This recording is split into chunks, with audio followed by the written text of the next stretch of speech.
बाबासाहेब आंबेडकर व बुद्ध स्वीकारल्यामुळे झाली समाजाची प्रगती, सपना बनसोड। डॉक्टर बाबासाहेब आंबेडकर यांनी औरंगाबाद येथील महाविद्यालयाला राजा मिलिंद यांचं नाव देण्याचं कारण, महाविद्यालयातून विद्यार्थी जेव्हा समाजात एक व्यक्ती म्हणून येईल तेव्हा राजा मिलिंदासारखा ज्ञानी होऊन प्रश्नांची उत्तरे विवेकाच्या कसोटीवर स्वीकारणारा असावा। कारण शिक्षण म्हणजे जो परिवर्तनाची भाषा बदलतो तो शिक्षण म्हणून अधोगतीला गेलेल्या समाजाची आज फक्त आरक्षणाने नव्हे तर डॉक्टर बाबासाहेब आंबेडकर यांनी दिलेला बुद्ध स्वीकारल्यामुळे प्रगती झाली, असे विचार समारोहाच्या मुख्य मार्गदर्शिका आयुष्मान सपनाताई बनसोड, शिक्षिका नवेगाव बांध यांनी निमगाव इथं सिद्धार्थ महाबोधी महाविहार बुद्ध मूर्तींचा 40वा वर्धापन दिन व समता सैनिक दल शाखेचा 20व्या वर्धापन दिनानिमित्त आयोजित सोहळ्यात विचार व्यक्त केले। कार्यक्रमाचे उद्घाटन माननीय प्राध्यापक डॉक्टर जगनजी गडपायले SN मोर महाविद्यालय तुमसर यांच्या हस्ते करण्यात आले। कार्यक्रमाचे अध्यक्ष शरद चौपगार सर CA नागपूर हे होते। समाजाला जेवढ्या मोठ्या बुद्ध विहाराची गरज आहे तेवढीच त्या विहारामध्ये वाचनालयाची सुद्धा गरज आहे, असं प्रतिपादन अध्यक्षीय स्थानावरून बोलताना केले। विचार मंचावर दीपक हिंगे, युवा व्याख्याता किन्ही नाशिक चौरे, कवी पिंपरी भंडारा, प्रदीप म्हैसकर सेना जिल्हा गुणवत्ता नियंत्रक भंडारा, प्राध्यापक अशोक शेंडे पचखेडी नागपूर, शीला राऊत सरपंच निमगाव, तुळशीदास चौळे उपसरपंच निमगाव, अंबादास चौळे पोलीस पाटील निमगाव, सुभाष सुधरी, कुलदीप गंधे, शशिकलाताई तिरपुडे, मनोज बनसोड, संघपाल उके, राजकुमार वाहने, सीमाताई रामटेके, पंचायत समिती भंडारा धम्मपाल उके उपस्थित होते। आदल्या दिवशी 7 फेब्रुवारीला समर्पिता रमाई जयंती साजरी करून सांस्कृतिक कार्यक्रम सादर करण्यात आले। करुणाई बहुउद्देशीय सामाजिक संस्था अध्यक्ष सुसेन तिरपुडे तर्फे गुणवंत विद्यार्थ्यांचा सत्कार करण्यात आला। रात्रीला बुद्ध भीम गीतांचा प्रबोधनपर संगीतमय कार्यक्रम मनोज राजा गोसावी, फुले शाहू आंबेडकर चळवळीचे राष्ट्रीय प्रबोधनकार अंजली घोळके, महाराष्ट्राची सुप्रसिद्ध गायिका यांनी सादर केला। कार्यक्रमाला समिती अध्यक्ष कार्तिक तिरपुडे, सुसून तिरपुडे, दीपक वानखेडे, आदेश राऊत बौद्धिक प्रमुख, समता सैनिक दल जिल्हा भंडारा, कमोज वानखेडे, चंद्रशेखर राऊत, पद्माकर तिरपुडे, अतुल वानखेडे, सरोज राऊत, भरत राऊत, अमरदीप मेश्राम, मनोज गोंडाने, रवी सुखदेवे, रोहित रामटेके, नितेश तिरपुडे, प्यारीलाल राऊत, जितेंद्र हुन्ने, पंकज गोंडाने, प्रवीण राऊत, कोमल मेश्राम, जयपाल वैद्य, चेतना रामटेके, प्रीती राऊत, सिद्धांत वानखेडे, आकाश रामटेके, सविता रंगारी, रीनाताई वासनिक, प्रीती वानखेडे, जयश्री तिरपुडे उपस्थित होते। कार्यक्रमाचे प्रास्ताविक राजकुमार राऊत, समिती सचिव, संचालन संकेत तिरपुडे यांनी केले तर आभार अभिषेक गोंडाने यांनी मानले। निखिलेश सर मुख्य संपादक। गृहस्थ भिक्षूंना वंदन करण्यासाठी बाहेर आले तर भिक्षू म्हणतात कसे की गृहस्था तुझं कल्याण हो, परंतु बुद्धांचे 5 शील तू पाड। त्या गृहस्थांनी विचार केला, 5 शील पाडायचे नाही रे बाबा, मी 5 शील नाही पाडू शकत म्हणते, मला माफ करा, मी 5 शील नाही पाडू शकत। त्या भिक्षू म्हणतात की 5 शील नाही पाडू शकत तर 4 तरी शील पाडा। तेव्हा गृहस्थांनी पुन्हा विचार केला, नाही मी 4 शील पण पाडू नाही शकत। असे करता करता भिक्षू एक शील कमी करत गेले आणि गृहस्थ एक शिलाला नकार देत गेले। शेवटी भिक्षू एका शिलावर आले आणि इतके कडकडीने बोलायला लागले, अरे बाबा निदान 1 शील तरी पाड। त्या गृहस्थाला वाटलं की चला भिक्षू इतक्या कडकडीने सांगतात, चला 1 तरी शील पाडूया आपण। तर म्हणाले भिक्षू, ठीक आहे तुम्ही इतकं कडकडीनं सांगताय तर ठीक आहे मी पाडतो 1 शील। तर भिक्षू म्हणतात, तू कोणता नेमका शील पाडणार आहेस? तर तो गृहस्थ म्हणतो की मी खोटे बोलणार नाही, हा 1 शील पाडेन। आणि साधू साधू म्हणून भिक्षू आपल्या मार्गाला लागले आणि गृहस्थ आपल्या कामाला। बांधवांनो, तो गृहस्थ एक चोर होता आणि त्याचा आजचा जो नियोजन होता त्याच्या नियोजना आधारे राजाच्या राजवाड्यातील तिजोरीची तो चोरी करणार होता। नंतर चोर निघाला, रात्र झाली, चोर निघाला चोरी करायला। राजाच्या राज्यामध्ये राजा जो होता सजग होता, तो वेश बदलवून आपल्या राज्यामध्ये रात्री फेरफटका मारायचा।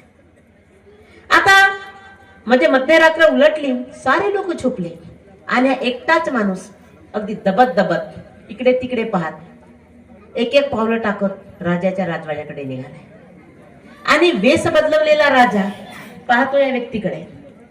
तो राजा या चोराजवळ आला आणि म्हणतो, अरे बंधू, असा दबकत दबकत तू कुठे कुठे चालला? तेव्हा चोराला वाटतो अरे मी काहीच सांगणार नाही, परंतु त्याला आठवण येते की नाही, मी भिक्षूला वचन दिलंय एक शील पाडायचं, खोटं बोलणार नाही. तेव्हा तो म्हणतो अरे मित्रा, मी चोर आहे. तर पुन्हा राजा विचारतो मग आजची स्वारी आपली कुठे आहे? तर तो म्हणतो की आता मला राजाच्या तिजोरी मधले चोरी करायची. तर राजा म्हणतो बघ हा, मी राजाला सांगेन. तर चोर म्हणतो मित्रा सांगू नको. अरे चोरी करणे हा माझा व्यवसाय आहे, माझ्या परिवाराचा चरितार्थ याच कामाने चालतो.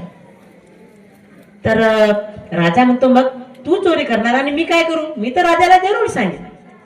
तर चोर त्याला शब्द देतो मित्रा बघ, मी जी काही चोरी करून आणेन त्याचा अर्धा वाटा मी तुला देईन, तू फक्त पाहत राहा. समजा कोणी आले तर मला काहीतरी इशारा कर. राजा म्हणतो ठीक आहे, जा तू. आणि राजा पहारा देत असतो. चोर जातो, राजाची तिजोरी फोडतो. तिजोरीत पाहतो तर त्याला 3 हिरे दिसतात. चोर विचार करतो बाहेर माझा एक साथीदार आहे की ज्याला मी ठेवलंय, ज्याला मी शब्द दिलाय की माझ्या चोरीचा अर्धा वाटा मी तुला देणार आहे, आणि 3 हिरे जर मी घेऊन गेलो तर अर्धा हिरा मी वाटायचा कसा?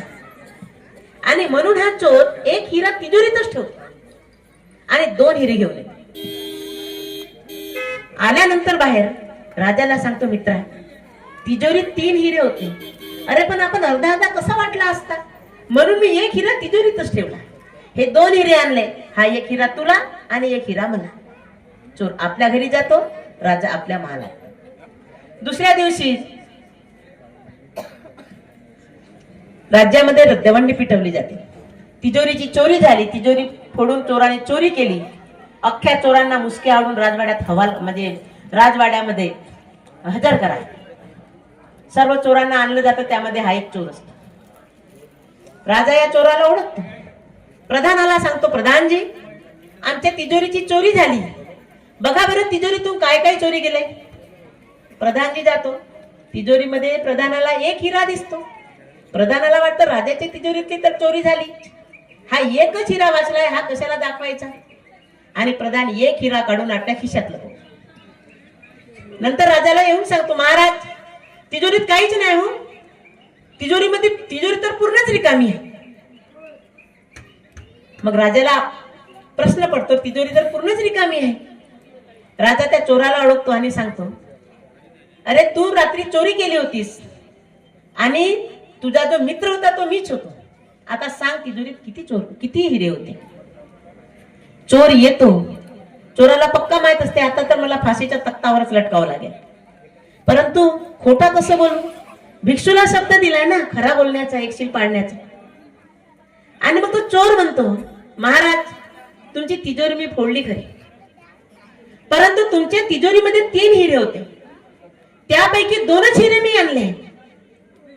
आणि तुम्ही म्हणताय ना की मी वाट पाहणारा मीच होतो, तर तो एक हिरा मी तुम्हाला दिलाय, तो तुमच्याकडे असेल आणि एक हिरा माझ्याकडे. 3रा हिरा महाराज मी तिजोरीतच ठेवलाय. राजा नंतर प्रधानाची तपासणी करायला आपल्या सेवकांना सांगतो की याची झडती घ्या. झडतीमध्ये प्रधानाच्या खिशातून एक हिरा निघतो.